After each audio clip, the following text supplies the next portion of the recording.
It's November 22nd, 2018, Thanksgiving Day. Families are gathering together to have a nice Thanksgiving meal. And Kelsey Berreth is a mother of a 1-year-old daughter, Kaylee, adorable little girl. She has been in a relationship with a man named Patrick Frazee for several years. They were living in separate homes, but they obviously had their 1-year-old daughter together. It seems like a pretty routine day. Kelsey Berreth has a phone conversation with her mother. Berreth's last known sighting was here at Safeway on November 22nd. Kelsey is spotted entering the grocery store with Kaylee in the shopping cart to do some shopping.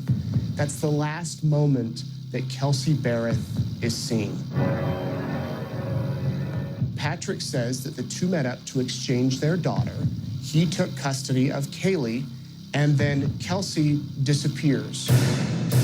She was last seen wearing a white shirt, a gray sweater, blue pants, possibly blue jeans, with a brown purse and white shoes. So that's the last description we have of her. On December 2nd, her mother, Cheryl, reports her missing. She's not communicating with people, and her mother becomes worried. The Woodland Park police do a welfare check. They knock on her door and they see if she's there.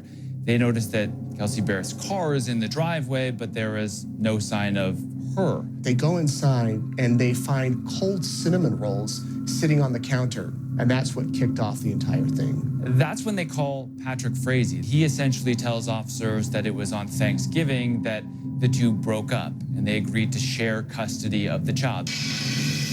We've executed search warrants on Kelsey's home as well as both of her vehicles. We are treating Kelsey's disappearance as a missing persons case at this time. 3 days after Kelsey Berreth first went missing, there were 2 text messages sent from her phone, one to her employer and one to Patrick Frazee. Officers were able to contact her place of employment at Doss Aviation and were advised that they had received a text from Kelsey's phone on the 25th of November stating that she would not be into work the following week. Kelsey's a flight instructor, and she loves her job. She goes to work. It's very unlike her for her not to show up. The other message was to Patrick Frazee himself. Patrick tells authorities that 3 days later, he received a text message from her, but he never reports her missing. In fact, it was Kelsey's mother, Cheryl, who confronted Patrick and said, something's not right here, what's going on? And that's when Patrick says, well, I never reported her missing. Why did Patrick not report her missing? That's a question we'll have to ask Patrick. Any plans to search Patrick Frazee's residence? That is something we're going to have to look into, absolutely. Was it true that there were cinnamon rolls cooling in the apartment? Yes, there were some cinnamon rolls. Beyond that, I can't really comment. They were cold. They were cold. Police say they currently have no leads. However, they were able to track her phone and traced it to Idaho. Kelsey's phone gave a location near Gooding, Idaho on November 25th. Makes us wonder what she's doing up there, what the phone is, you know, potentially, because she may not be there, maybe the phone is.